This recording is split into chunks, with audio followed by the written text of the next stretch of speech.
Hello everyone, welcome back again to BSc pharmacy version 2.0। और जैसे कि आप सभी लोग जानते हैं कि हम लोग इस चैनल पर आप लोगों को स्टडी रिलेटेड कंटेंट प्रोवाइड कराते हैं। हमारा एक और चैनल है बीएससी फार्मेसी, जिस पर अभी फिलहाल आज में ये लेक्चर जो है आप लोग देखने को मिलेगा 23 जनवरी 2024 को। तो 1,14,000 से ज्यादा सब्सक्राइबर हमारे इस चैनल पर हैं। पर वहां पर हम लोग क्या है, आप लोगों को फार्मर रिलेटेड नए नए updates, farmer related job vacancies and career related videos आपको वहां पर प्रोवाइड कराते हैं। इस चैनल पर आपको सिर्फ और सिर्फ केवल और मात्र देखने को मिलता है स्टडी रिलेटेड कंटेंट। अब आप लोग जैसे कि जानते हैं कि हम लोगों ने फार्मास्यूटिकल इनऑर्गेनिक केमिस्ट्री को स्टार्ट किया था, जहां पर हम लोगों ने आपको काफी सारे वीडियो लेक्चर्स प्रोवाइड कराए। प्लस आप लोगों को साथ ही में हम लोगों ने प्रोवाइड कराया क्या, आप लोगों के प्रीवियस ईयर क्वेश्चन पेपर्स, आप लोगों के इंपोर्टेंट क्वेश्चंस जो मैंने आप लोगों के लिए बनाए थे, पांचों यूनिट के इंपोर्टेंट क्वेश्चंस मैंने आप लोगों को यहाँ पर अपलोड करे और आप लोगों को समझाए। प्लस उनके सॉल्यूशंस के वीडियोस भी मैंने आप लोगों के लिए बनाए। सभी के सभी प्लेलिस्ट क्या है, मैं इधर आई बटन पर पिन करवा दूंगा। सभी के सभी लेक्चर्स इस चैनल पर अपलोडेड है। प्लस सेकंड थिंग, फिर हम लोगों ने स्टार्ट किया था previous year question paper. Previous year question paper के 8 सेट हम लोगों ने डिस्कस किए विद सॉल्यूशन के साथ में। वो भी मैं यहाँ पर पिन करवा दूंगा प्लेलिस्ट को। उसके बाद में तीसरे नंबर पर जो हम लोगों ने स्टार्ट किया वो क्या है, मॉडल पेपर्स, जिसमें हम लोग 4 से 5 सेट हम लोग ऑलरेडी मॉडल पेपर्स के डिस्कस कर चुके हैं। आज हमारा ये लास्ट सेट है मॉडल पेपर का, जिस जो कि मैंने आप लोगों के लिए कुछ मॉडल पेपर्स बनाए थे। मॉडल पेपर मतलब वो पेपर जो मैंने बनाए हैं आप लोगों के लिए, आप लोगों की प्रैक्टिस के लिए। तो वो भी सभी के सभी मैं इधर प्रीवियस ईयर क्वेश्चन पेपर के अंदर ही मॉडल पेपर्स अपलोडेड है, तो वो भी मैं यहाँ पर ही पिन करवा दूंगा। और एक आध मॉडल पेपर के जो लेक्चर्स है वो यहाँ पर पिन करवा दूंगा और एंड स्क्रीन पर आपको मिल जाएंगे। तो चलिए बिना समय को व्यर्थ किए आज के सेशन को स्टार्ट करते हैं। सेशन को स्टार्ट करने से पहले मैं एक और चीज आप लोगों को बताना चाहता हूँ। जो ये पीडीएफ्स है, ये मैं टेलीग्राम चैनल पर बीएसपी फार्मेसी की प्रोवाइड कराता हूँ। तो टेलीग्राम चैनल का लिंक डिस्क्रिप्शन बॉक्स में मिल जाएगा। अदरवाइज टेलीग्राम पर जाइए और वहां पर बीएसपी फार्मेसी सर्च कीजिए, आपको मिल जाएगा। सभी के सभी सोशल मीडिया के लिंक्स आपको डिस्क्रिप्शन बॉक्स में मिल जाएंगे।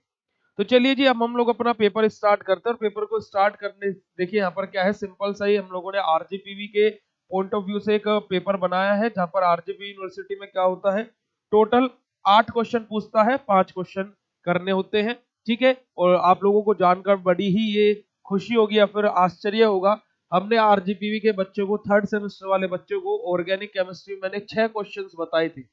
6 में से 5 क्वेश्चन पेपर में आए हैं। 6 में से 5 क्वेश्चंस पेपर में आए हैं, यानी कि पूरे के पूरे 75 नंबर का पेपर मैच हुआ है। अब देखिए 6 क्वेश्चन पूरे सिलेबस में से बताना, उसमें से 5 क्वेश्चन आ जाना, कितनी बड़ी बात है। तो ऐसे ही नहीं हम लोग कुछ भी बोलते हैं, सब चीज एनालाइज करके आप लोगों के सामने लेकर के आई जाती है। देखिए यहाँ पर देखिए, अगर जो है पहले क्वेश्चन की बात करूं तो यहाँ पर क्या बोला गया, ए और बी पार्ट में करके मैंने इस पेपर को बनाया है। ए पार्ट में क्या बोला गया, इंप्योरिटीज को हम लोगों को डिफाइन करना है। बी पार्ट में क्या बोला गया, फिजियोलॉजिकल एसिड बेस बैलेंस क्या होता है। अब देखिए, अगर जो मैं इंप्योरिटी की बात करूं तो भाई 15 नंबर का क्वेश्चन है, तो 7.5 नंबर का ये क्वेश्चन रहेगा और 7.5 नंबर का ये क्वेश्चन रहेगा। ठीक है जी, तो अब हम लोगों को 7.5 नंबर के अकॉर्डिंग इस क्वेश्चन को अटेंड करना है। तो यहाँ पर हम लोग basic introduction, types, flow chart, sources के नाम खाली और इफेक्ट के नाम खाली लिखेंगे। इससे ज्यादा इस क्वेश्चन के अंदर हम लोग नहीं लिखेंगे कि सोर्सेज को भी एक्सप्लेन करने लगेंगे। उसके बाद यहाँ पर फिजियोलॉजिकल एसिड बेस बैलेंस के बारे में बात हुई है, तो यहाँ पर हम लोग एसिडोसिस के बारे में बताएंगे, एल्कलोसिस के बारे में बताएंगे, वो हमारा पीएच स्केल को बनाएंगे, रेशियो के बारे में लिखेंगे, एसिडोसिस और एल्कलोसिस के डिफरेंस बिटवीन एसिडोसिस और एल्कलोसिस लिखेंगे। प्लस हमारा क्या है, जो बफर सिस्टम, अलग अलग बफर सिस्टम बॉडी के अंदर काम करते हैं, चाहे वो फॉस्फेट बफर सिस्टम हो, carbonic acid bicarbonate buffer system, protein buffer system हो, कोई भी बफर सिस्टम हो, उन बफर सिस्टम्स का खाली नाम लिखेंगे। एंड एनीवन, कोई भी एक बफर सिस्टम हम लोग यहाँ पर क्या कर देंगे, एक्सप्लेन कर देंगे। ठीक है जी, तो 15 नंबर का क्वेश्चन आप लोगों का इस प्रकार से आप लोगों को लिखना है। आगे बात करते हैं, right a short note on acid base and buffer. Acid base और बफर के ऊपर एक शॉर्ट नोट लिखना है। तो भाई ये भी 7.5 नंबर का क्वेश्चन है। और यहाँ पर कैथार्टिक्स पूछा है, तो ये भी 7.5 नंबर का क्वेश्चन है। तो यहाँ पर हम लोग क्या करेंगे, यहाँ पर हम लोग करेंगे जी सिंपल सा काम, क्या करेंगे, बहुत ही सिंपल सी बात है, एसिड बेस की थ्योरी लिखेंगे। क्या है, अपने अरेनियस थ्योरी, लॉवरियन ब्रोंस्टेड थ्योरी और लेविस थ्योरी। विद एक्सप्लेनेशन, ऐसा नहीं कि खाली एक एक लाइन की डेफिनेशन लिख दी, नहीं, एक्सप्लेनेशन के साथ में। उसके बाद में हम लोग क्या है, बफर के बारे में लिखेंगे, टाइप ऑफ बफर के बारे में लिखेंगे और ideal properties of buffer solution के बारे में लिखेंगे। इतनी चीजें हम लोग इस क्वेश्चन के अंदर लिखेंगे। इसके बाद में कैथार्टिक्स पूछा गया है, तो कैथार्टिक्स का बेसिक इंट्रोडक्शन पूरा का पूरा आईबीएम कोलाइटिस है ना, हमारा पाइल्स, सारी कंडीशंस के बारे में एक्सप्लेन करेंगे। प्लस यहाँ पर हम लोग फिर type of cathartics, laxative purgative, laxative को एक्सप्लेन करेंगे, फिर परगेटिव को एक्सप्लेन करेंगे, फिर लक्सेटिव के भी दोनों टाइप फ्लो चार्ट बनाएंगे वो टाइप्स वाला, परगेटिव के भी दो टाइप होता है वो भी, और उनके टाइप्स को भी एक्सप्लेन करेंगे। और साथ ही में अगर जो आप यहाँ पर करना चाहते हो तो कोई भी एक एग्जाम्पल जो कैथार्टिक्स वाले सेक्शन में हमारे सिलेबस में दिया है वो आप यहाँ पर एक्सप्लेन कर सकते हो, पर मेरा ओपिनियन ये रहेगा नहीं कीजिएगा, क्योंकि कि सिलेबस में जो हमारे एग्जाम्पल दिए हैं वो कैथार्टिक्स होते ही नहीं है। ठीक है, चलिए आगे बात करते हैं। अगला question, question number 3। Question number 3 में देखिए क्या बोला गया, explain the role of electrolytes in replacement therapy. Replacement therapy में इलेक्ट्रोलाइट्स का क्या रोल है ना, क्या रोल है इलेक्ट्रोलाइट रिप्लेसमेंट थेरेपी का। तो भाई साहब इलेक्ट्रोलाइट इन रिप्लेसमेंट थेरेपी में आप लोग क्या है, रिप्लेसमेंट थेरेपी क्या होता है उसका बेसिक इंट्रोडक्शन लिख देंगे, और कोई भी एनी वन क्या है यहाँ पर इलेक्ट्रोलाइट को आप किसी भी जो रिप्लेसमेंट थेरेपी के अंदर यूज होते हैं उनका क्या है, कोई भी एक एग्जांपल यहाँ पर आप एक्सप्लेन कर देंगे। और एक यहाँ पर पूछा गया एक्सप्लेन डिटेल अबाउट ओआरएस, होता है ये भी हमारा इलेक्ट्रोलाइट रिप्लेसमेंट थेरेपी का ही पार्ट है, पर अलग से पूछ ले 7.5 नंबर में, तो जितना बताया है ओआरएस के बारे में उसका basic introduction, method of preparation, labelling, storage, handling, सब कुछ आप लोगों को यहाँ पर लिखना पड़ेगा। ओके, क्वेश्चन नंबर 4 में देखिए क्या बोला गया, describe the measurement of radioactivity, what are the standards and unit of radioactivity. देखिए स्टैंडर्ड्स और यूनिट मैंने आप लोगों को 3 से पहले क्योर वाली बताई थी, है नी, फिर उसके बाद में रदरफोर्ड वाली, तो वो पूरी की पूरी सभी की सभी यूनिट्स आपको यहाँ पर लिखनी पड़ेगी, है ना। 2 से 3 स्लाइड में था जब मैंने क्लास में पढ़ाया था, अगर जो ऐप वाले बच्चे हैं तो उनको याद होगा। प्लस साथ ही में आपको क्या है यहाँ पर मेजरमेंट ऑफ रेडियो एक्टिविटी के बारे में भी लिखना पड़ेगा। अब जो मैंने डिटेक्टर्स आप लोगों को बताए थे, है ना, वो सभी के सभी डिटेक्टर्स में से कोई भी एनी थ्री डिटेक्टर्स आप लोगों को यहाँ पर एक्सप्लेन करने हैं, क्योंकि 7.5 नंबर का क्वेश्चन है। अगला देखिए बी पार्ट में क्या है, discuss precautions and pharmaceutical applications of radioactive substance. हम लोग क्या है, क्या क्या प्रिकॉशंस अप्लाई करते हैं, है ना, हम लोग को क्या है स्टोरेज और हैंडलिंग पढ़ाया था ना आप लोगों को, और लेबलिंग के बारे में बताया था, तो वो पूरा का पूरा पोर्शन यहाँ पर आ जाएगा कि हम लोगों को क्या क्या प्रिकॉशंस और फार्मास्यूटिकल एप्लीकेशंस क्या क्या होती है रेडियोएक्टिव सब्सटेंसेस की। तो आपको क्या है यहाँ पर क्या है हैंडलिंग और क्या क्या प्रिकॉशंस अप्लाई करने रहते हैं वो लिखना पड़ेगा।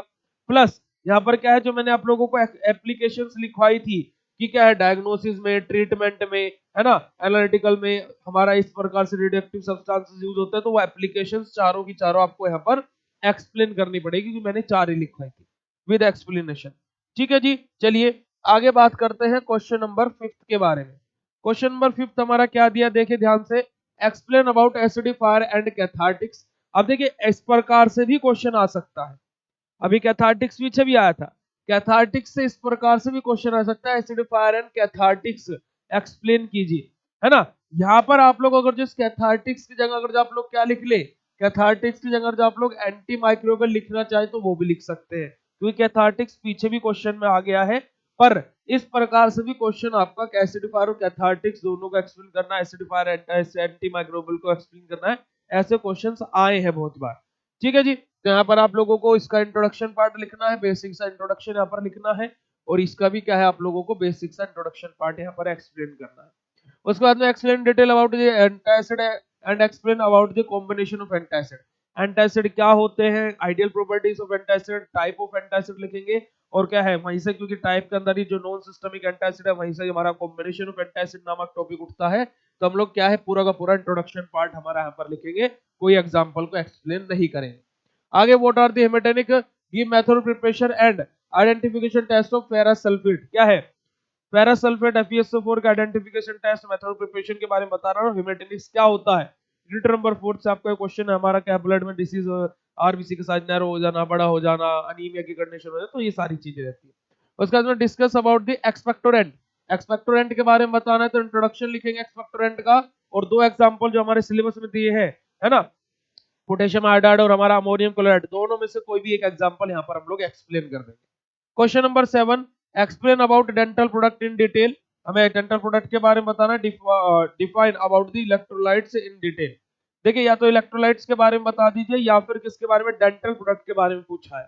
तो देखिए जी ध्यान से यहाँ पर अगर जो आप लोग डेंटल प्रोडक्ट के अंदर हम लोग क्या क्या लिखेंगे, इंट्रोडक्शन लिखेंगे डेंटल प्रोडक्ट का, इंट्रोडक्शन पार्ट लिखेंगे, प्लस साथ में बेटा जी हम लोग क्या लिखेंगे, हमारा tooth decay, dental caries, gingivitis, dental plaque, ये सारी कंडीशंस के बारे में लिखेंगे। फिर उसके बाद में हम लोग क्या है, क्लासिफिकेशन ऑफ डेंटल प्रोडक्ट्स के बारे में भी लिखेंगे हम लोग यहाँ पर, और माउथ वॉशेस के बारे में आप एक्सप्लेन कर दीजिएगा बस, ठीक है। इसके बाद में इलेक्ट्रोलाइट इन डिटेल्स में हमसे इलेक्ट्रोलाइट के बारे में पूछा है, तो भैया इलेक्ट्रोलाइट का इंट्रोडक्शन लिखो सबसे पहले तो, है ना। फिर उसके बाद में इंट्रासेलुलर इलेक्ट्रोलाइट को बताओ, फिर एक्स्ट्रा सेलुलर इलेक्ट्रोलाइट को बताओ, है ना।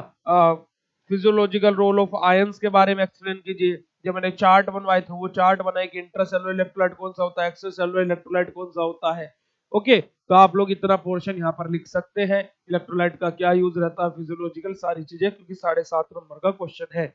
ठीक है जी, चलिए आगे बात करते हैं। अब हम लोग आगे बात करते हैं क्या, right a short note on radio pharmaceutical. हमें क्या है, शॉर्ट नोट लिखने चारों के ऊपर, रेडियो फार्मास्यूटिकल के, एमेटिक्स के, एंटी माइक्रोबियल और लिमिट टेस्ट के। तो देखिए यहाँ पर क्या है, आप लोगों से Any3 भी बोल सकता है, Any2 भी बोल सकता है। अब जो पेपर्स आ रहे हैं पिछले साल का भी, और मैंने कुछ पेपर्स देखे हैं जो आपके सीनियर्स के भी हैं, कोई भी चार में से कोई भी दो करने के लिए दे रहा है।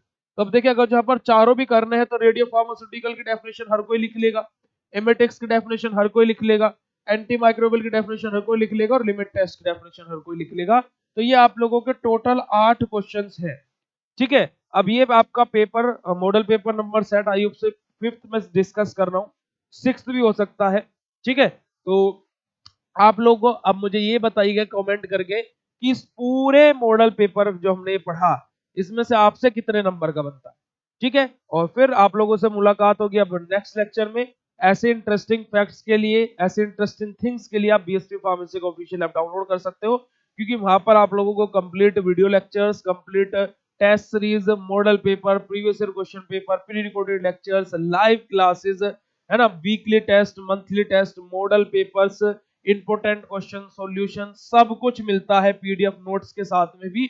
और आप नोट्स घर पर भी मंगा सकते हो, अगर जब आप मास्टर कोर्स में एनरोल करते हो तो नोट्स आपके घर पर भी आते हैं, ठीक है। ज्यादा जानकारी के लिए डिस्क्रिप्शन बॉक्स में हेल्पलाइन नंबर दिया है, कांटेक्ट कर सकते हो, अदरवाइज प्ले स्टोर से बीएसपी फार्मेसी ऐप डाउनलोड कर लीजिए। और आप लोग हमारा website www.bspharmacy.com, otherwise direct BSP pharmacy में डालोगे गूगल पर तो आ जाएगा, ठीक है बेटा जी। तो टिल देन मिलते हैं आप लोगों से फिर नेक्स्ट ऐसे ही इंफॉर्मेटिव और मजेदार सेशन में। और अगर जो आप लोगों को वन शॉट वीडियोस चाहिए यूनिट वाइज, तो वो भी आप कमेंट करके जरूर बताइएगा, मैं वन शॉट वीडियोस भी आप लोगों के लिए लेकर के जरूर आऊंगा यूनिट वाइज। पहली यूनिट का वन शॉट हुआ है, रिमेनिंग 4 यूनिट का भी चाहिए तो कमेंट करके जरूर बताइएगा।